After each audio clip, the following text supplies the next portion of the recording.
주일 아침 하나님의 행복의 소리 라운드 시간입니다.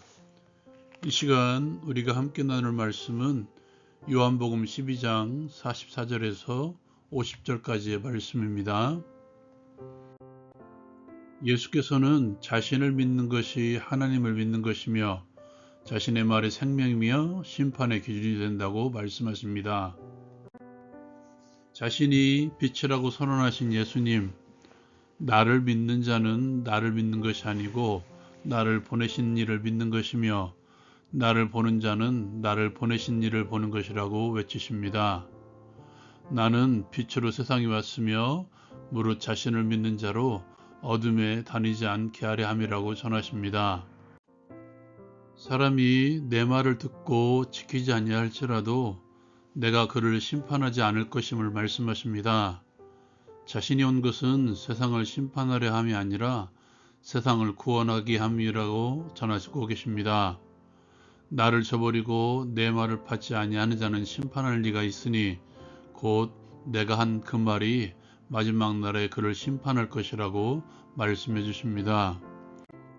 예수께서는 자신은 자유로 말한 것이 아니며 아버지께서 자신이 말할 것과 이룰 것을 친히 명령하여 주셨다고 말씀하시면서 그 명령이 영생인 줄 알고 있으며 내가 이루는 것은 내 아버지께서 자신에게 말씀하신 그대로라고 말씀하십니다.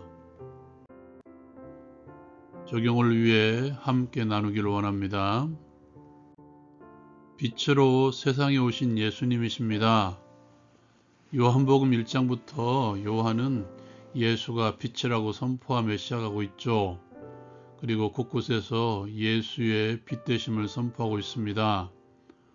오늘 말씀에서도 예수께서는 빛으로 세상에 왔음을 선포하고 있죠. 예수께서는 자신이 빛으로 세상에 오신 이유에 대해서 정확하게 말씀하고 계십니다. 나를 믿는 자로 어둠에 거하지 않게 하려 함이로라. 빛이신 예수를 믿음으로써 어둠에 거하지 않게 하기 위해서 오셨다고 말씀하고 있죠. 지난번에 어둠이 주는 이미지가 두려움이라고 함께 나누었었습니다. 그렇게 두려움을 느끼는 이유 가운데 하나가 어둠이 주는 답답함과 막막함 때문입니다.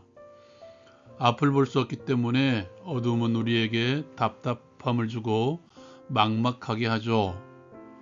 동굴과 터널의 다른 점이 있죠. 터널은 앞에 빛이 보입니다. 그러나 동굴은 그렇지 않죠. 그렇기에 동굴 안에 있으면 답답함을 느낄 수밖에 없습니다. 그러나 터널은 앞에 나아갈 수 있는 길, 빛을 비추어주는 길이 있기 때문에 답답함은 있을지라도 그것은 잠시 잠깐일 뿐이죠. 믿는 자에게 어둠이 바로 그런 것입니다. 믿는 자는 막연한 예수를 믿지 않죠. 빛으로 오신 예수를 믿습니다. 우리에게 답답함과 막막함, 그로 말미암아 찾아오는 두려움까지도 빛이신 예수께서 함께 하시면 그 끝에 빛이 들어오는 길이 있음을 믿으며 알게 되는 것이죠. 빛이신 예수와 함께 하십시오. 우리를 답답하게 하는 삶의 무거운 것들이 물러날 것입니다. 비록 지금 어둠이 나에게 있을지라도 그는 산 소망이 있음을 알게 될 것입니다. 그는 두려워하지도 않을 것이고 흔들리지도 않을 것입니다. 오히려 그는 보이지 않는 미래에 대해서 확신을 가지고 나아가죠. 환한 찬란한 빛의 삶을 기대하며 나아가는 것입니다. 빛이신 예수와 함께라면 우리의 삶의 인생의 방향이 그렇게 됩니다. 그러므로 빛이신 예수와 함께 살아가십시오. 왜 그렇습니까? 그가 어둠 가운데서도 왜 소망을 가지고 살아갑니까? 주께서 우리에게 말씀해 주셨기 때문입니다. 다시 말해서 주께서 우리에게 주신 그 하나님의 말씀을 신뢰함으로 그 소망이 우리에게 주어진 것이죠. 오늘 예수님께서는 하나님께서 주신 말씀대로 말한다고 전하고 있습니다. 그리고 그 말씀의 핵심이 바로 영생과 심판임을 천명하죠. 예수께서는 그의 명령이 영생이라고 전하십니다. 지금 어둠 가운데 있을지라도 그 말씀을 믿고 나아가면 거기에 영생이 있음을 알게 될 것입니다.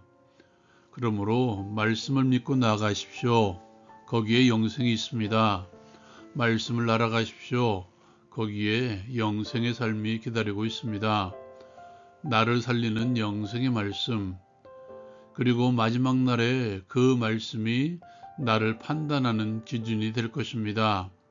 말씀을 믿었는가, 말씀을 따라가는가, 그 무엇도 아닌 하나님의 말씀이 세상을 심판하는 기준이 됩니다.